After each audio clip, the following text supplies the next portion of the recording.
කිසිම පරස්පරයක් නැහැ. අධ්‍යාපන ප්‍රතිසංස්කරණ අවශ්‍යයි කියන එකයි සජිත් ප්‍රේමදාස මැතිතුමා කියන්නේ. අධ්‍යාපන ප්‍රතිසංස්කරණ අවශ්‍යයි කියන එකයි අජිත් පෙරේරා කියන්නේ. අධ්‍යාපන ප්‍රතිසංස්කරණ අවශ්‍යයි කියන එකයි හර්ෂණ සිල්වා කියන්නේ. අද ඊයේ නෙමෙයි. මේ නව රජයේ අධ්‍යාපන ප්‍රතිසංස්කරණ ඉදිරියට ගෙන යනවා. මේක අලුත් ආණ්ඩු වැඩක් නෙමෙයි, මේක පරණ ආණ්ඩුව අරන් ආපු වැඩපිළිවෙලක ඉදිරියට යamakනේ.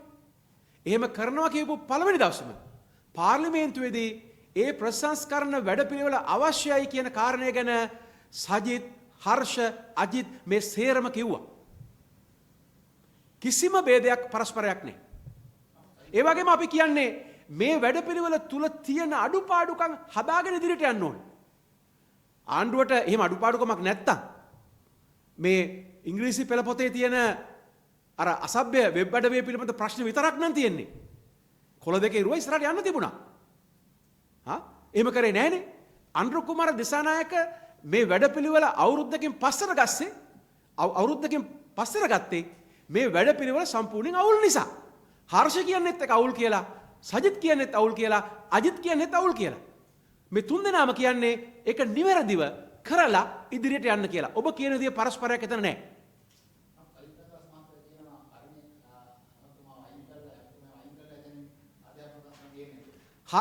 හරිනි මැතිනියට අධ්‍යාපන ඇමතිකම දරන්න ශක්තියක් නැති බව පෙන්눔 කරලා තියෙනවා.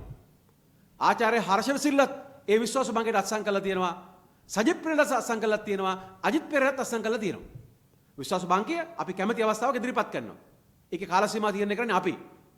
එතකොට මේ හරිනිව තියාගන්න ඕන කියලා හර්ෂ කියනවා. හරිනිව තියාගන්න එපා කියලා සජිත් කියනවා. අජිත් මොකද්ද කියලා කියන්න දන්නේ නැහැ. එහෙම ભેදයක් ඇති කරන්න ලෑස්ති වෙන්න එපා. එහෙම ભેදයක් ඇති කරන්න ලෑස්ති වෙන්න එපා. මේ අඩුපාඩුකම් තියෙනවා. අඩුපාඩුකම් විසඳගෙන ඉදිරියට යා යුතුයි. අධ්‍යාපන ප්‍රතිසංස්කරණ මේ රටට ඕනෙමයි කියලා සමග ජන බලවේගය කියනවා. ඒ වගේම NPP ආණ්ඩුවට හරිනි අමරසූරිය අධ්‍යාපන ඇමතුමියට ඒ සඳහා ශක්තිය නැති බව පෙන්වු කරලා තියෙනවා. ඒක තමයි අපි විශ්වාස බංගයක් අරන් එන්නේ. අධ්‍යාපන ඇමතුමියට විරුද්ධව. අගමැතිකම කඩදුනට අපිට කමක් නැහැ. අපි අරන් එන්නේ අධ්‍යාපන ඇමතුමියට විරුද්ධවයි.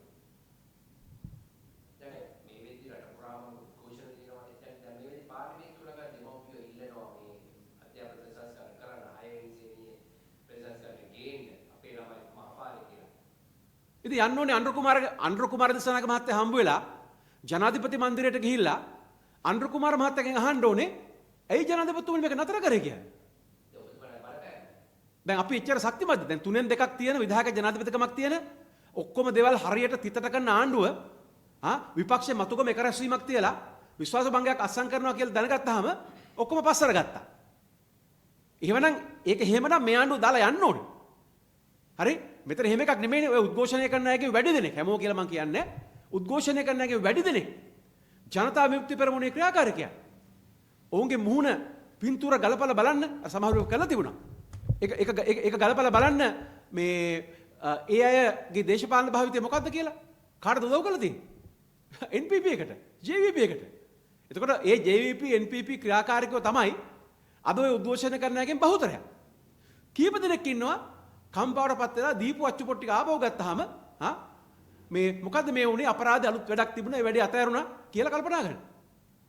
දැන් අපි කියනකොට ඉංග්‍රීසි පොතේ අඩුපාඩුවක් තියෙනවා කියලා මේ රටේ අධ්‍යාපන වේදීන් කියලා දෙනකොට 6 පොතේ විතරක් 146ක් අඩුපාඩුකම් තියෙනවා කියලා. හරි?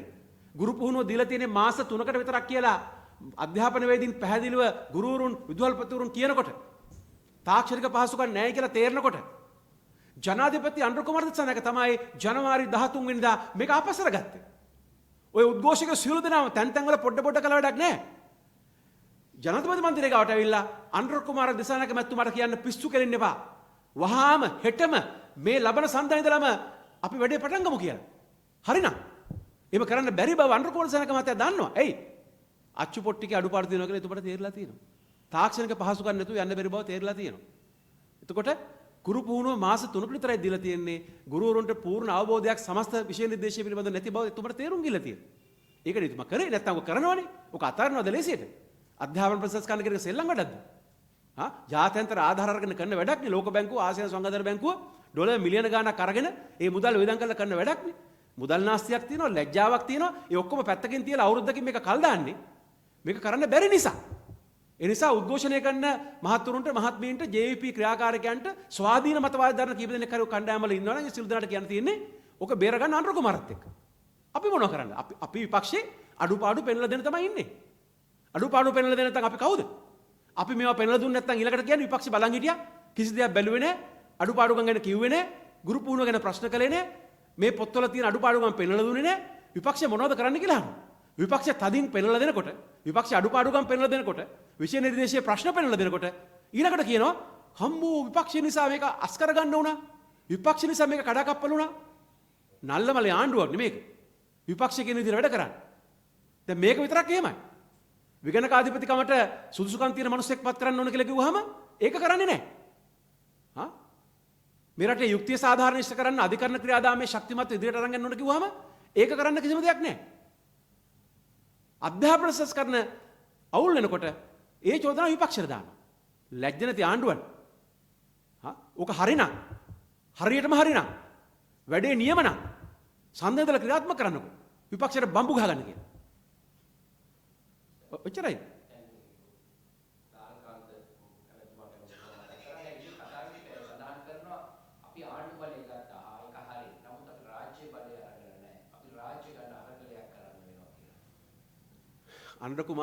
අනුර කුමාර දිසානායක මහත්තයාටත් ලාල්කාන්ත මහත්තයාටත් මේ ආණ්ඩු බලය අහම්බෙන්නේ කඩා වැටුනේ.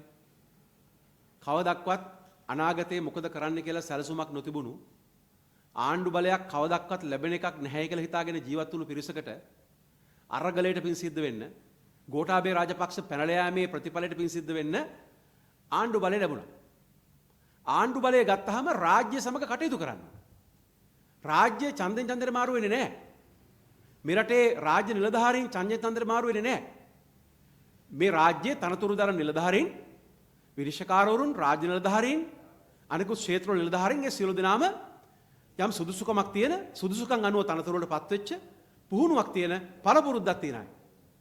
ඒ නිසා රාජ්‍ය නිලධාරීන් සමග වැඩ කරන්න, ඒ ආයතනවල ආයතනික ස්වාධීනත්වය ආරක්ෂා කරන්න, ඒ නිලධාරීන්ගේ පෞද්ගලික ස්වාධීනත්වය ආරක්ෂා කරන්න ආණ්ඩුවට වගකීමක් තියෙනවා. ආණ්ඩුව එකක්, රාජ්‍ය තව එකක්. ඒක අපි කවුරුත් දන්නවා. එතකොට දැන් ලාල්කාන්තට ඕනේ මොකද්ද? දැන් ලාල්කාන්තට ඕනේ නීතිපතිවත් අර පොලිස්පති වගේ හීලා කරගන්න. ඒ කියන්නේ අතරම දැන් ලාල්කාන්තලට ඕන කරලා තියෙන්නේ පොලිස්පති වගේ නීතිපති කෙනෙක්. ඒ නිසා තමයි තමන්ගේ නියෝජිතයව හරහා උද්ඝෝෂණ කරලා මාධ්‍ය වැඩපිළිවෙල කරලා ලැජ්ජා කරලා පීඩනයක් එල්ල කරන්න හදන්නේ. ආණ්ඩුවට කෙලින් කරන්න බැරි දේවල් වක්‍රව කරනවා. ඒ නිසා දැන් අවුරුද්දකුත් ගත වෙලා ආණ්ඩුව අරගෙන තාම රාජ්‍ය පාලනය අතර ගන්න බැරි නම් ජනාධිපති වෙලා අවුරුද්දයි මාස 3යි පාර්ලිමේන්තුව අවුරුද්දයි.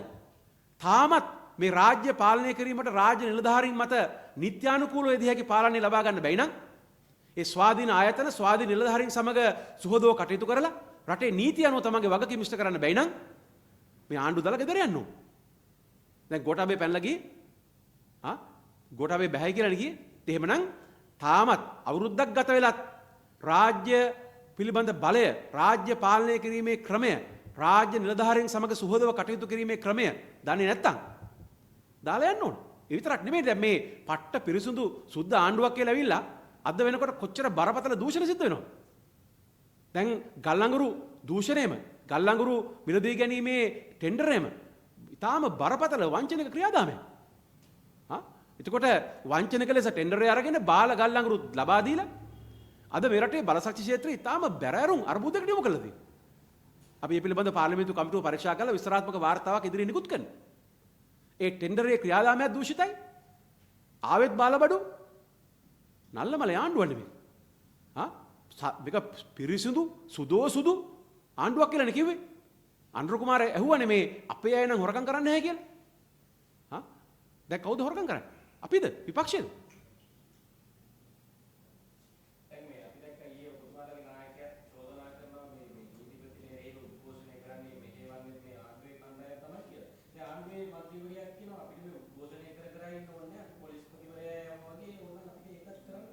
ඒක කරන්න බෑ.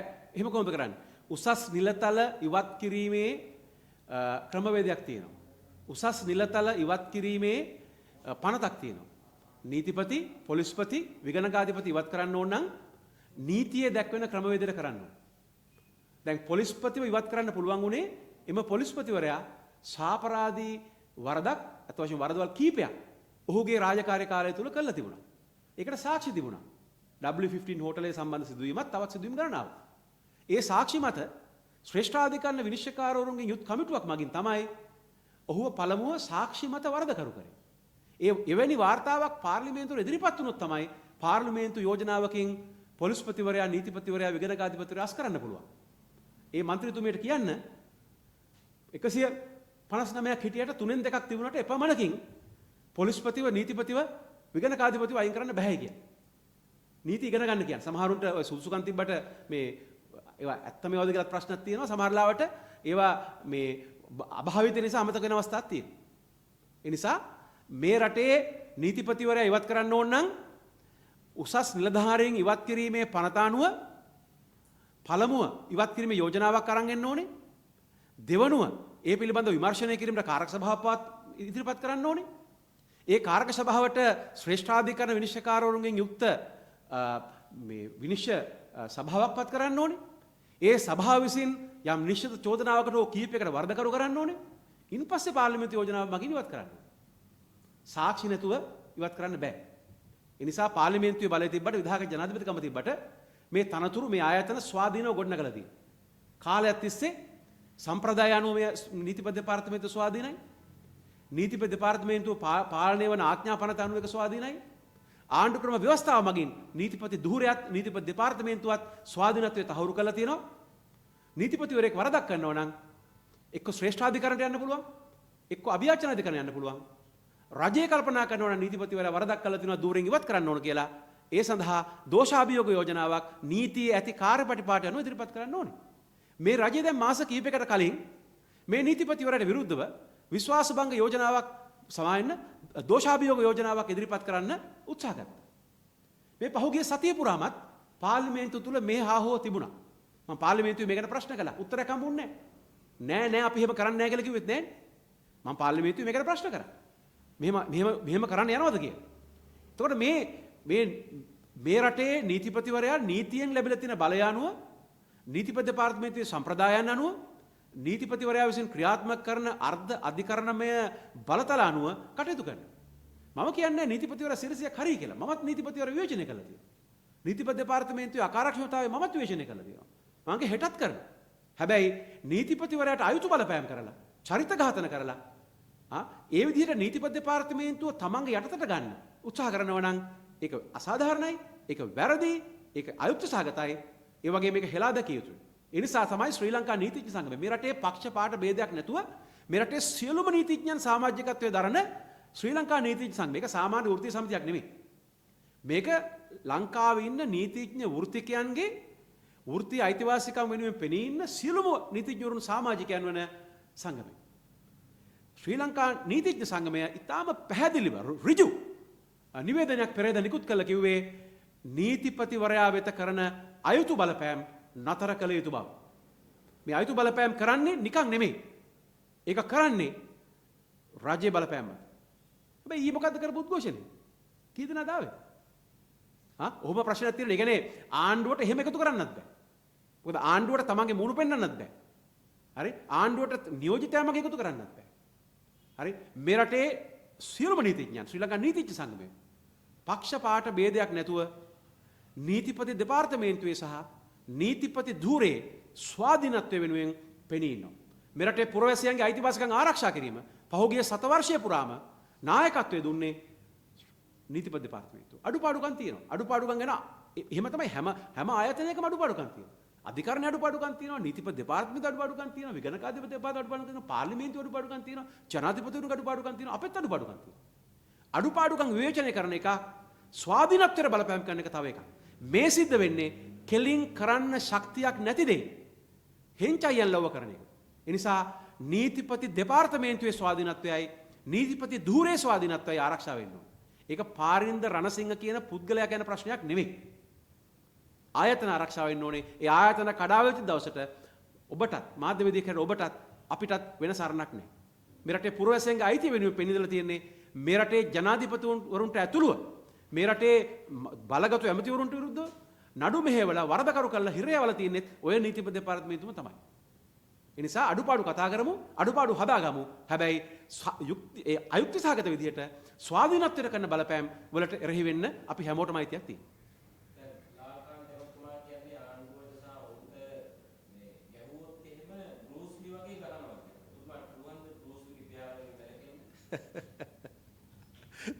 බෲස්ලි ජීවතුන් අතර නැති එක හොඳයි.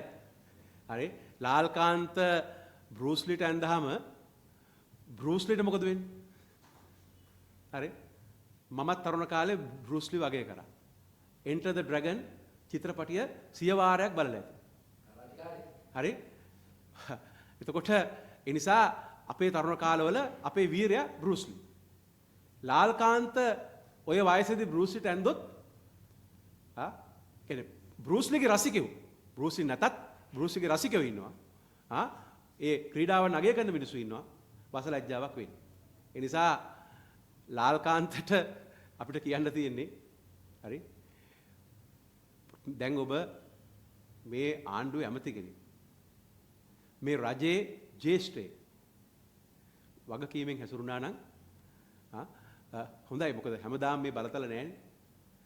බලතල නැතුව තව අවුරුදු කීපයකින් එළියට ඇවිල්ලත් සුහදව hina වෙලා සමාජයේ ආරක්ෂකව නැතුව යන්න පුළුවන් වාතාවරණයක් හදාගත්තොත් හොඳයි. හොඳයි.